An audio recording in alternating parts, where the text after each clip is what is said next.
In Harlan County, Nebraska, two farms sit separated by a gravel road that runs straight north for 4 miles before it bends west toward the river. On the east side of that road, a man named Gerald Fossey farmed 1,800 acres of corn and soybeans the way his father had farmed it, and his father before that, methodically, without drama, with the particular stubbornness of a man who has decided that the way he does things is the way things should be done, and has accumulated enough evidence over enough years to make that position difficult to argue against.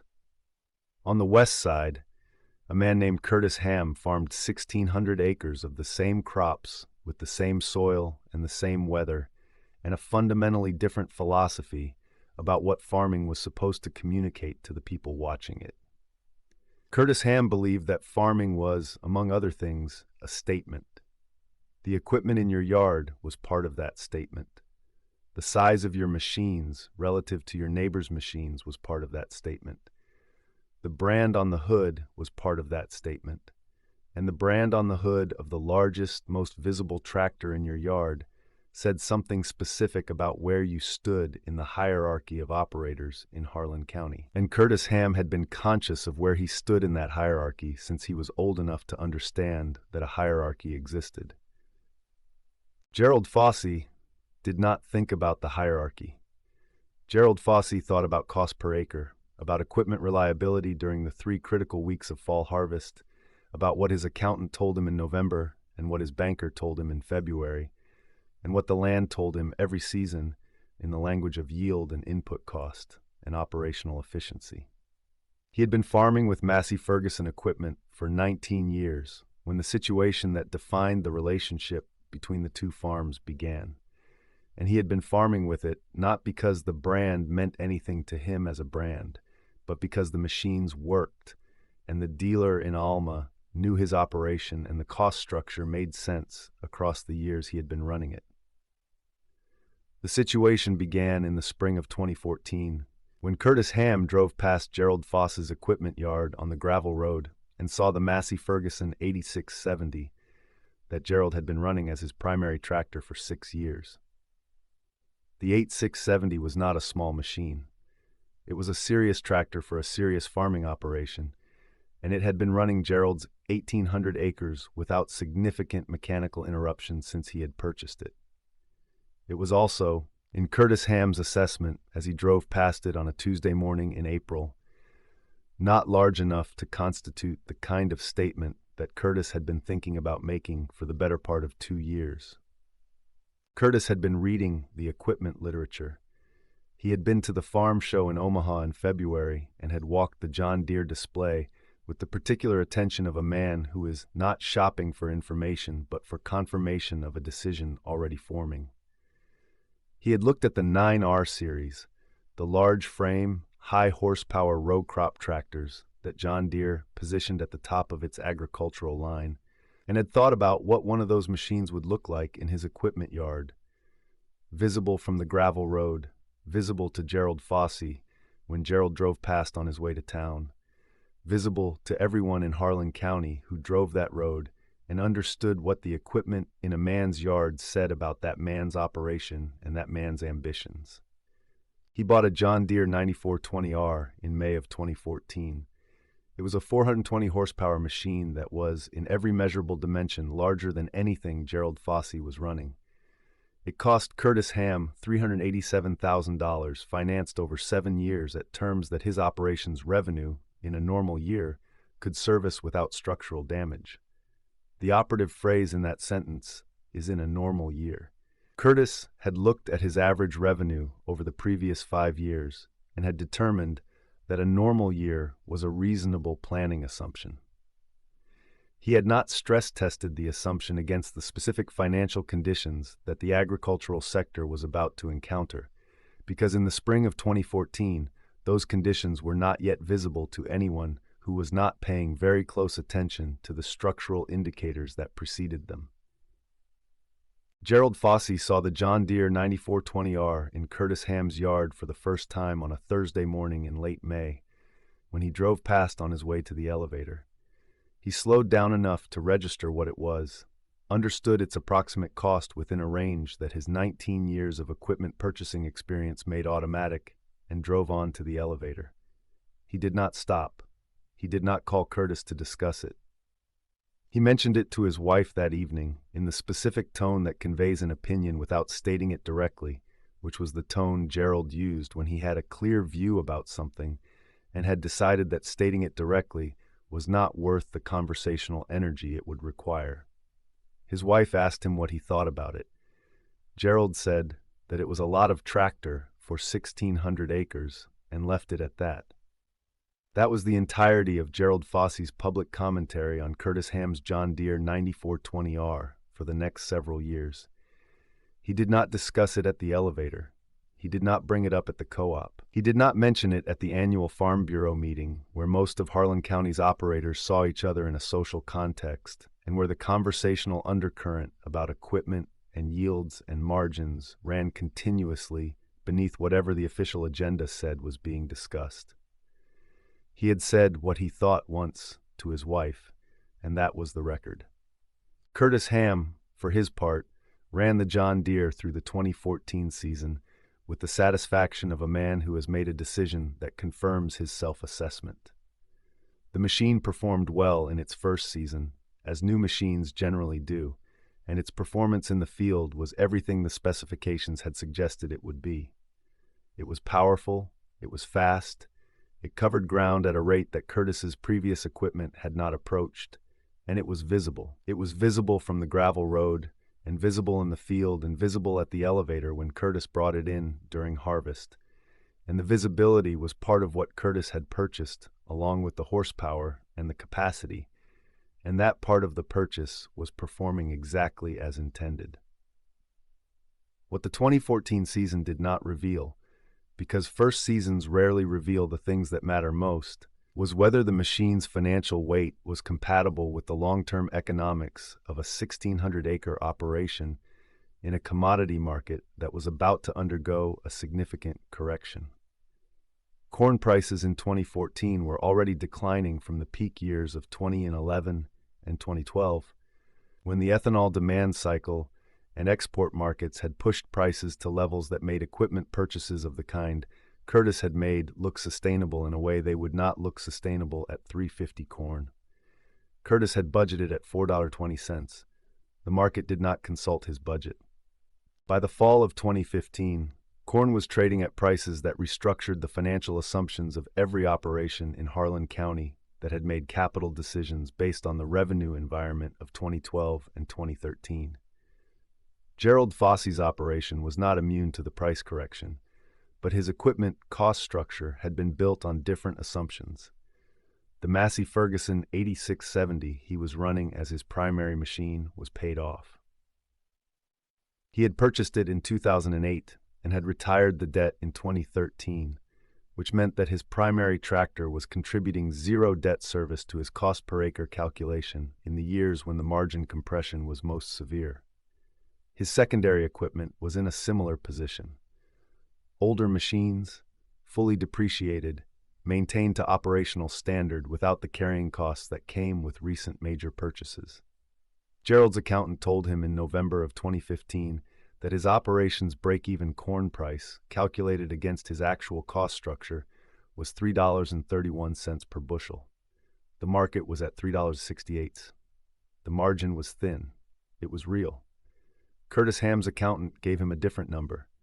The John Deere 9420R's annual debt service, combined with the operating costs of a machine at that price point, had raised Curtis's equipment-related cost per acre to a level that moved his break-even corn price to $3.87.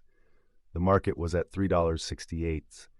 Curtis was farming below his break-even on his primary crop. He did not communicate this to Gerald Foss.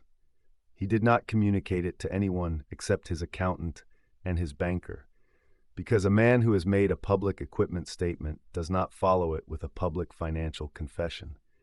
He restructured his operating loan in the winter of 2015 to 2016, extending terms in a way that reduced his annual payment obligation and gave the operation room to continue functioning below its break-even without an immediate crisis. The restructuring was not a failure in itself. Farmers restructure operating debt in down cycles as a normal financial management tool, and Curtis's banker accommodated the request without drama. But the restructuring was a symptom, and symptoms that are managed without addressing the underlying condition tend to persist. Gerald Foss made one capital equipment decision in 2016. He replaced the secondary tractor he used for spring field work and light utility tasks with a used Massey Ferguson 7614 that he purchased through the Alma dealership for $67,000. The purchase was financed over 4 years at a payment level his operations cash flow could absorb at $3.50 corn. His accountant reviewed the decision before he made it. His banker approved the financing without a restructuring conversation. Gerald drove the machine home, put it to work, and did not mention the purchase to anyone in particular because there was nothing particular to say about it. It was a tractor. It was the tractor the operation needed. It cost what it cost, and the cost made sense, and that was the full extent of the decision's public significance. Curtis drove past Gerald's yard in April of 2016 and saw the used Massey Ferguson 7614 sitting next to the 8670. He noted that both machines were older, that neither machine represented the kind of capital investment that his John Deere 9420R represented, and that the visual comparison between the two equipment yards continued to say what it had said since May of 2014. He drove on without stopping. The years between 2016 and 2019 were the years that separated the two operations in a way that the gravel road between them could not contain. The commodity price environment did not recover to the levels that would have resolved Curtis Ham's structural cost problem, and the John Deere 9420R aged out of its warranty period and into the maintenance cost phase that large, complex machines enter after the first several years of operation. The machine's integrated electronic systems, which had been a selling point in 2014, required dealer service for diagnostics and repairs that older, mechanically simpler equipment could be managed locally. Curtis's service costs increased in each of the 3 years following the warranty expiration. None of the individual service events were catastrophic. Collectively, across 3 years, they added a cost layer to an operation that was already operating below its break-even at prevailing corn prices. In the spring of 2018, Curtis Ham had a conversation with his banker that was different in character from the restructuring conversation of 2016. The 2016 conversation had been a routine adjustment in a difficult market environment, the kind of conversation that bankers and farmers have in down cycles as a normal feature of agricultural finance. The 2018 conversation was about the cumulative weight of 3 years of below break-even operations on top of a debt structure that had been extended rather than resolved. Curtis's banker told him that the operation needed to reduce its fixed cost base in a meaningful way before the next operating cycle. And that meaningful in this context meant addressing the primary equipment debt that was the largest single contributor to his cost per acre problem. Curtis sold the John Deere 9420R in June of 2018. The sale price reflected 4 years of depreciation on a machine that had been purchased at the top of its market cycle and was being sold in a buyer's environment where operators who had made the same calculation Curtis had made in 2014 were arriving at the same conclusion in the same years, which meant the used market for large horsepower tractors in 2018 was not a seller's market. Curtis recovered approximately 61% of his original purchase price. The gap between what he had paid and what he recovered was a number that lived in his operating records and in his banker's file, and in his own accounting of what the decision had cost him across 4 years. He replaced the 9420R with a used tractor that his operation could afford at 2018 corn prices. It was not a statement machine. It was a functional machine, purchased for what it could do rather than for what it communicated, and the shift from one basis for a purchase decision to the other was a shift that cost Curtis Ham something beyond money. It cost him the narrative he had been telling himself and his county about what his operation represented. That narrative had been built on a machine that was no longer in his yard, and the machine that replaced it told a different story. And the people in Harlan County who drove the gravel road and understood equipment yards understood the story the new machine was telling. Gerald Foss's Massey Ferguson 8670 was still in his yard in June of 2018 when Curtis Ham sold the John Deere. It had been in that yard since 2008. It had over 7,200 hours on it and had been through 10 full crop seasons on 1,800 acres of Harlan County ground without a failure that had cost Gerald a critical harvest day. Gerald's mechanic in Alma, a man named Pete Sorensen, who had been working on Massey equipment for 23 years, had kept the machine in operational condition through a maintenance program that addressed wear items before they became failure events, and that Pete could execute without the diagnostic equipment that Curtis's John Deere had required for its electronic system repairs. The 8670 was old by the standards of the equipment show floor in Omaha. It was not old by the standards of Gerald Fossey's cost per acre calculation, which was the only standard Gerald had ever applied to the question of when a machine was old enough to replace. Gerald replaced the 8670 in the spring of 2019. Not because it had failed him, not because Pete Sorensen had told him the machine was at the end of its serviceable life, because Pete had not told him that. He replaced it because the Alma dealership had a trade-in offer on a Massey Ferguson 8S series that Gerald's accountant had evaluated and determined was financially sound at current corn prices and current interest rates, and because 11 years was a reasonable run for a primary tractor on 1,800 acres, and the trade-in value reflected a machine that had been maintained well enough to carry real market value into its 11th year. The trade-in negotiation took one afternoon. Gerald drove the 8S home before the end of the week.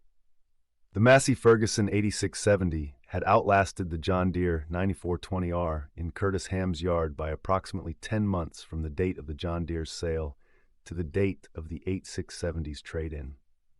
It had outlasted it by every financial measure that mattered: debt service paid per acre produced, maintenance cost per operating hour, contribution to break-even price in a down commodity cycle, and the simple operational fact of still being present and functional in the yard where it had been purchased to work, while the machine across the gravel road had been sold under financial pressure 4 years before its natural replacement point. Curtis Ham did not comment on the 8S when it appeared in Gerald's yard. He drove past it on the gravel road and noted it in the way that a man notes a thing he would prefer not to have noted and keeps driving. In the fall of 2019, a piece of ground came available in Harlan County, 320 acres of cropland on the north end of the county that the family farming it had decided to cash rent rather than continue operating. It was good ground, productive, well-drained, with a lease history that showed consistent yields and reasonable input costs.